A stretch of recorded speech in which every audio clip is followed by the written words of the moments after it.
Olá, queridos, a paz do Senhor Jesus. O meu nome é Sônia Floripes e eu estou aqui hoje para falar com vocês sobre as influências da mídia. E para isso, eu quero levantar algumas questões com vocês. Vamos lá? Pense no seu dia. Quantas vezes por dia você faz uso da internet? Para que você usa a internet? Quantas vezes por dia você checa o Facebook? Você consegue ouvir o barulhinho do WhatsApp, as notificações e não checar imediatamente? Como você se sentiria passando o dia inteiro sem o seu celular? Pense nas respostas que você me deu e faça um paralelo com esse versículo.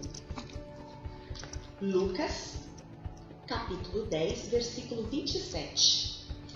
Amarás o Senhor, o teu Deus, de todo o teu coração, de toda a tua alma, e de todas as suas forças, e de todo o teu entendimento. Vou deixar essa observação para vocês fazerem um autoexame, para vocês se autoanalisarem. Verifique as suas respostas e confronte com essa passagem bíblica, tá bom? Essa é a lição de casa, hein? E eu gostaria de falar com vocês, neste dia, sobre Daniel. Daniel foi um adolescente, um jovem, que tinha um propósito e uma identidade cristã. Como um jovem, tendo entre 14 a 17 anos, pôde permanecer fiel às suas convicções aprendidas na infância? Porque Daniel tinha um propósito. Ao estudarmos o livro de Daniel, nós descobrimos que a vida dele e o ministério dele cobre todo o período de 70 anos de cativeiro na Babilônia. Quando foi deportado para a Babilônia aos 16, 17 anos e escolhido para servir o governo, Daniel se tornou porta-voz profético de Deus para o mundo gentil e judeu, declarando o propósito presente e eterno de Deus. 9 dos 12 capítulos do livro de Daniel cuidam de sonhos, inclusive visões dadas por Deus, envolvendo árvores, animais, feras, imagens, tanto nas suas experiências pessoais quanto nas visões proféticas. Daniel mostra a orientação, intervenção e poder de Deus nos assuntos dos homens. Entre todos os jovens escolhidos para servirem a Nabucodonosor, lá no período do cativeiro, as características deveriam ser as seguintes: sem defeito, boa aparência, instruídos em sabedoria, doutores em ciência, entendidos no conhecimento e ter habilidade em assistência. Olha só, características dos servos do Senhor. Porém, Daniel propôs em seu coração não se contaminar com nada das iguarias do rei, como nós vemos no capítulo 1, versículo 8. Nesse versículo nós já vemos a diferença que é a vida de um jovem que teme a Deus. Porque o propósito de não se contaminar com a porção do rei, nós podemos observar que ninguém impôs isso a Daniel. Ele arriscou ali a sua própria vida em prol de um propósito. Ele sacrificou seus desejos carnais em nome do seu propósito. E Daniel achou graça diante de Deus e dos homens por causa do seu propósito. E a minha pergunta para você é: qual tem sido o seu propósito? Contaminar-se significa se tornar sujo ou impuro. E nós, como salvos, precisamos nos lembrar que Deus quer que tenhamos e permaneçamos com a nossa vida pura das coisas que irão nos prejudicar o nosso corpo, a nossa mente e o nosso espírito. E eu gostaria de abrir um parêntese agora para falar com os pais. Eu sei que devem ter pais aí nos assistindo. Então, quais são os deveres dos pais neste momento de educação, de mundo virtual? Olha, o bom relacionamento entre pais e filhos é fundamental para que a palavra do Senhor seja inculcada em suas mentes. É preciso que laços de amizade profunda existam no relacionamento e que seja um exemplo vivo dos servos do Senhor, homens e mulheres cheios do Espírito, tementes e praticantes da santa doutrina e irrepreensíveis nos seus caminhos. Jamais se deve esquecer que o maior exemplo para os filhos está dentro dos lares. São os próprios pais. Lembrando aí de Deuteronômio 6, que nos diz: e as intimarás aos teus filhos, e delas falarás assentado na tua casa, e andando pelo caminho, e levantando-te. Ou seja, inculcar a palavra na mente dos nossos adolescentes, dos nossos jovens, em todo o tempo. Porque nós sabemos que a mídia tem influenciado de forma geral a vida de todos os indivíduos. Contudo, há uma grande preocupação em relação às crianças, aos adolescentes, aos jovens, que ainda estão nessa fase de aprendizado, de formação de caráter. Os jogos violentos, filmes sensuais, desenhos animados, novelas e revistas têm contribuído muito para problemas de relacionamento, problemas de aprendizado e interferido de forma destrutiva na vida espiritual dos jovens. E como será que as redes sociais, têm influenciado as nossas vidas? Nós podemos ver jovens se organizando politicamente em prol do bem comum. Também podemos observar que vem se evidenciando a quantidade de pessoas que utilizam as redes sociais como fonte de trabalho. Disponibilizam os currículos, recomendam e são recomendados para trabalhos, parcerias. A atualização em tempo real diminui a distância, que muitas vezes se constituía barreiras para os relacionamentos, não é verdade? E hoje temos a possibilidade de sermos muito bem informados. Podemos escolher a fonte de nossas informações. Também podemos disseminar conhecimentos, reflexões, opiniões e compartilhar com os nossos seguidores e amigos. As redes sociais sanam um pouco da carência de atenção daqueles que não têm. As redes sociais têm se tornado um veículo de evangelização muito eficaz. Olha que maravilha! As redes sociais têm ajudado a promover eventos, como por exemplo, aconteceu com esse encontro de jovens que estamos fazendo parte. Foi através do Facebook que muitos usuários compartilharam e muita gente ficou sabendo deste momento, não é verdade?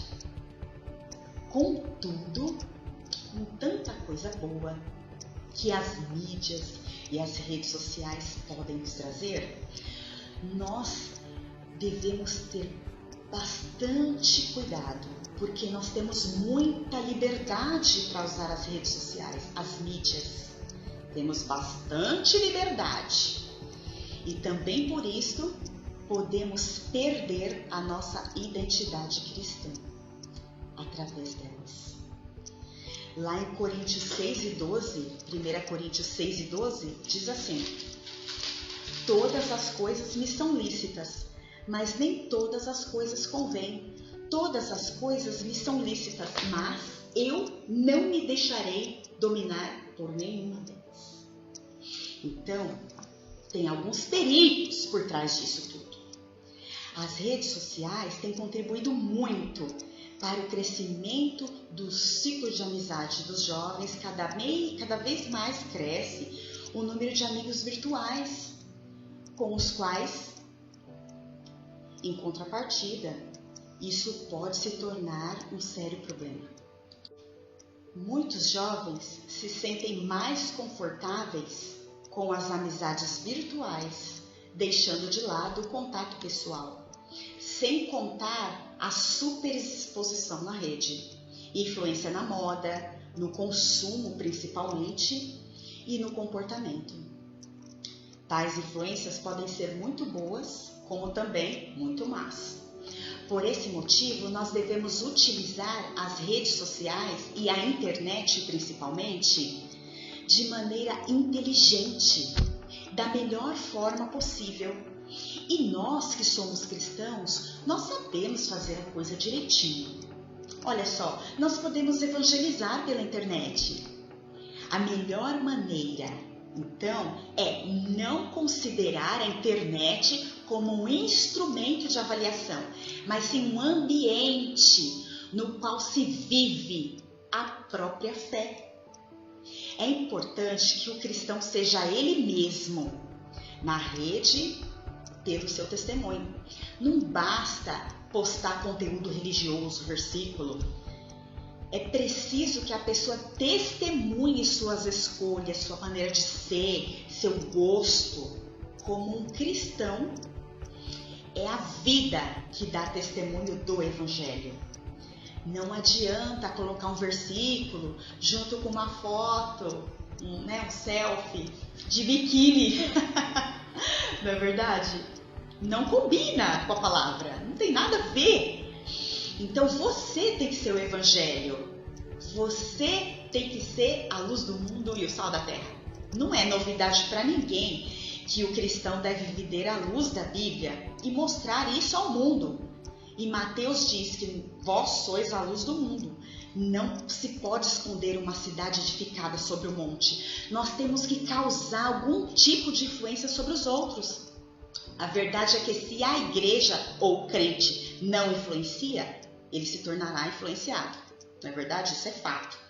Então não importa quantas pessoas seremos capazes de influenciar, mas sim que tipo de influência causaremos. Então, queridos, busquemos a Deus antes de querermos nos levar por cabeças alheias ou de quem queremos ser exemplo para alguém.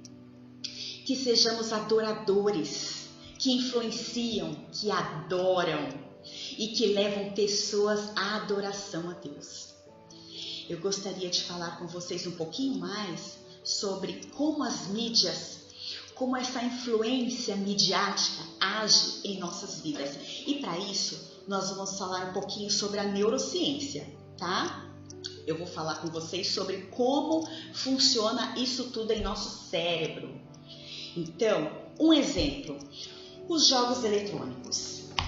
Contato excessivo com jogos eletrônicos pode causar mudanças no comportamento de crianças, adolescentes e jovens.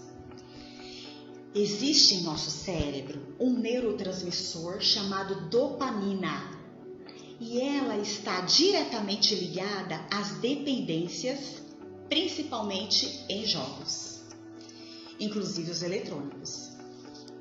O excesso de produção da dopamina pelo cérebro pode se mostrar autossuficiente para quase desativar o córtex pré-frontal, a região do cérebro ligada à tomada de decisões, julgamentos e autocontrole, aqui na frente. Isso faz com que os jogadores percam a noção de tempo, deixando de lado muitas tarefas como estudo ou trabalho.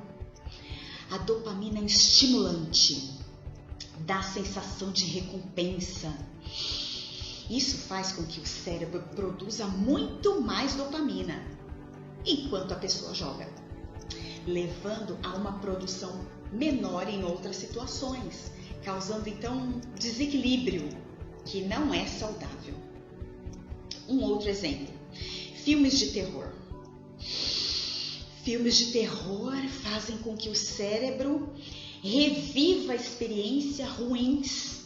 Então, o medo gerado cria um estado de alerta que distribui funções vitais a situações de estresse agudo, como a de assistir um filme de terror, leva o cérebro a lembrar de experiências ruins e a reorganizar seu modo de funcionamento. O estresse agudo altera a forma com que o nosso cérebro funciona. Essa mudança de estado cerebral pode ser entendida como uma redistribuição estratégica dos recursos que são vitais, quando a sobrevivência está em jogo. Quando o cérebro se altera, os sentidos se aguçam e o medo cria um estado de alerta que fortalece as lembranças das experiências estressantes, além de prejudicar a nossa capacidade de análise. É aí que o nosso cérebro começa a gerar uma substância chamada cortisol, o hormônio do estresse. Evidentemente, nem tudo é mal. Nem todos os desenhos, nem todos os jogos, nem todas as programações são ofensivas e prejudiciais. Porém, existem ensinamentos contrários a Deus e a sua palavra por trás de muitos desenhos, muitos sites, muitas programações, muitos games. Há um outro alerta também a respeito dessas diversões virtuais, que é o mau uso do tempo. Falta tempo para oração, para leitura bíblica e para a obra do Senhor. Nossos jovens já não querem evangelizar, alegam falta de tempo, mas é aqui onde boa parte dele é gasto. E estão conectados 24 horas. Falta tempo para leitura saudável e para uma diversão não virtual. Existe vida fora da internet, minha gente. Falta tempo para profissionalização. Se uma pessoa estudasse inglês 1 hora ao dia, ao final de 1 ano, teria alcançado uma razoável quantidade de conhecimento do idioma. É um tempo desperdiçado nas redes sociais. Depois muitos reclamam que as portas estão fechadas. Acorda, gente! Falta tempo para as prioridades certas. Para dormir, comer adequadamente, por exemplo. Outro alerta é a respeito da pornografia virtual. Podemos educadamente declinar um convite para um diálogo mais íntimo. Devemos ter cuidado para que o anonimato da rede não instigue nossa humana e vã essência. Lembremos que o lugar onde temos que praticar o cristianismo é quando ninguém está nos observando. Isso é caráter. Satanás, o inimigo das nossas almas, ele sabe exatamente onde nos pegar, aonde nos laçar e usar armadilhas, principalmente as tecnologias, as mídias, para fazer isso. Ele tem alguns objetivos e entre eles está alguns que eu vou citar para vocês. Preparar as pessoas para o reinado de anticristo, desestruturação da família, destruição do cristianismo, restauração do paganismo. Conscientizar que todo homem é um deus, um mago e precisa desenvolver seus poderes. Afastar-nos de Deus por meios diretos ou indiretos e sutis. Frustrar o propósito de Deus para as nossas vidas, nos distraindo e fazendo com que o nosso foco em Deus seja tirado. Negar a Deus, sua glória e honra, fazendo-nos crer nos seus ensinos malignos, o que resulta em desobediência e rebeldia ao Senhor. E destruir-nos deste mundo, além do que usa as próprias mídias para influenciar a um namoro fora de hora, a ideologias malignas, a idolatria, contaminação com o mundo e fazendo com que cada vez mais as pessoas utilizem a internet de maneira inadequada. Então, queridos, não se contaminem com as coisas deste mundo. Voltando ao nosso texto bíblico, lá no livro de Daniel, a história diz que o rei Nabucodonosor fez uma estátua de ouro enorme e ordenou que, quando ouvissem uma música, todos deveriam se ajoelhar e adorar a estátua. Se alguém não fizesse isso, seria jogado na fornalha. Mas Sadraque, Mesaque e Abednego, os amigos de Daniel, se recusaram a se curvar diante da estátua. Nabucodonosor ficou furioso ao saber disto e mandou chamá-los. Ao ouvir isso, Nabucodonosor ficou furioso com esses 3 jovens e, vermelho de raiva, mandou que se esquentasse a fornalha 7 vezes mais do que o de costume. Depois mandou que os seus soldados mais fortes o amarrassem e os jogassem na fornalha. A ordem do rei tinha sido cumprida e a fornalha estava mais quente do que nunca. Por isso, as labaredas mataram até os soldados que jogaram os jovens lá dentro. De repente, Nabucodonosor se levantou e gritou espantado e falou aos seus conselheiros: não foram 3 homens que amarramos e jogamos na fornalha? Estou vendo 4 homens andando soltos na fornalha. E o 4º homem parece com um anjo.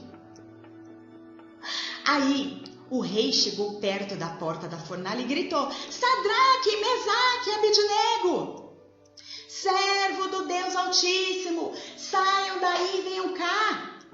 Os 3 jovens saíram da fornalha. E todas as autoridades que estavam ali chegaram perto deles e viram que o fogo não tinha feito nenhum mal a eles. O rei gritou: que o Deus de Sadraque, Mesaque e Abednego seja louvado, pois não há outro Deus que possa salvar como este. E o rei Nabucodonosor colocou os 3 jovens em cargos ainda mais importantes na província da Babilônia. Que texto lindo, que história linda que o livro de Daniel nos traz. Que nós possamos a cada dia seguir o exemplo desses jovens que decidiram não se contaminar, decidiram não se dobrar, não se prostrar às coisas deste mundo, mas fazer a diferença em sua geração. Vamos nos levantar nesses dias para fazer a diferença nessa nossa geração.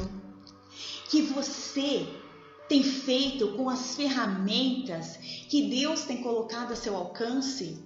Você tem usado as mídias como um muro de lamentações, só reclama, reclama? Ou então faz piada? As pessoas ficam com dó de você quando você expõe sua síndrome de coitadismo. Quantas vezes você dobrou seus joelhos e orou em secreto quando você criou um perfil virtual? Você entende seu papel como um cidadão do céu e servo do Senhor nessa sociedade? A que geração você pertence? Dos que anunciam as boas novas?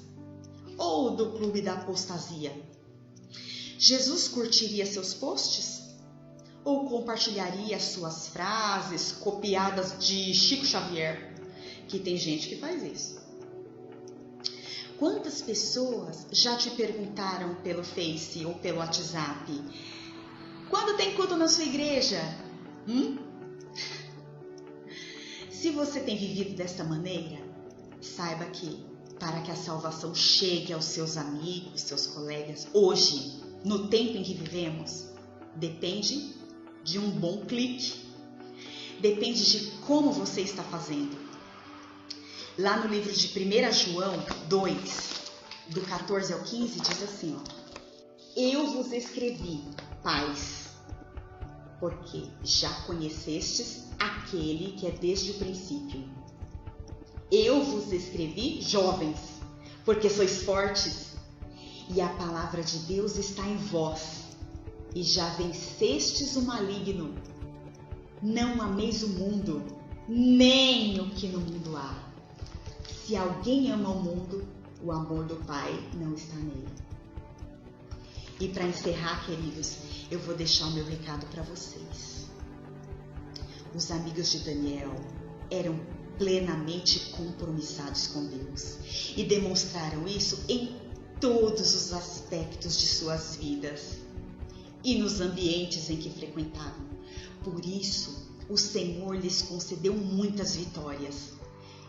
E você deve também ser fiel a Deus e tenha certeza de que poderá contar com a ajuda, a força e a vitória do Senhor na sua vida.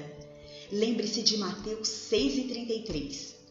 Buscai, pois, em primeiro lugar o reino do Senhor e a sua justiça, e todas as demais coisas vos serão acrescentadas. Um beijo bem carinhoso, queridos. Fiquem na paz do Senhor Jesus. Deus abençoe sua vida.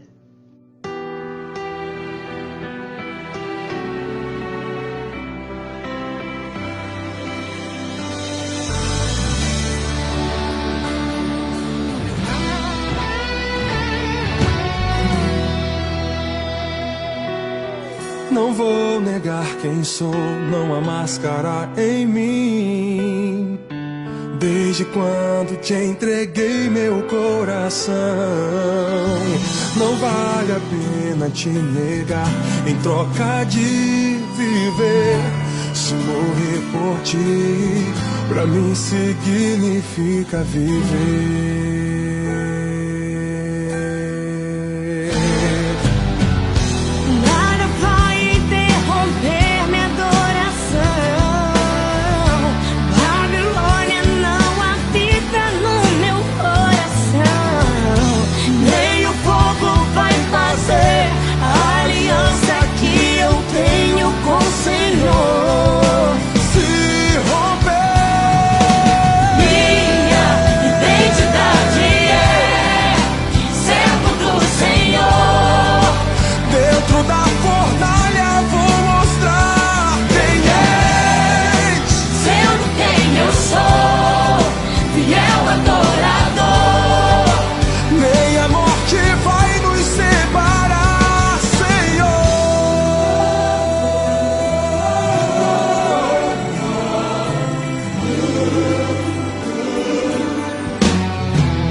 Não vou negar quem sou, não há máscara em mim.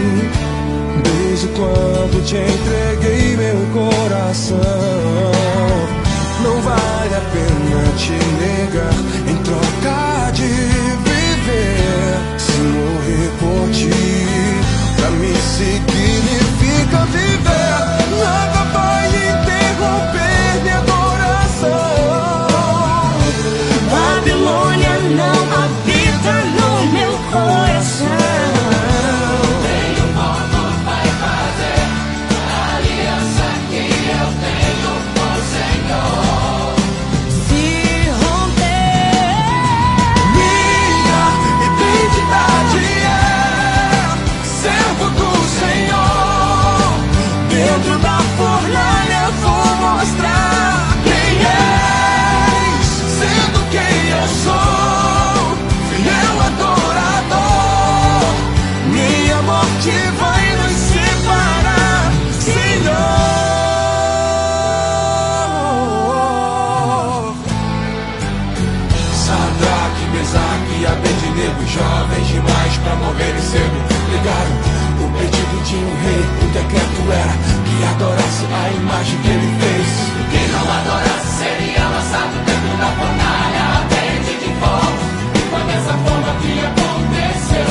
Mas a verdade é que o rei enlouqueceu. mas havia um quarto homem e com eles passeava no meio do fogo, mas o fogo não queimava. O rei reconheceu que não havia outro Deus.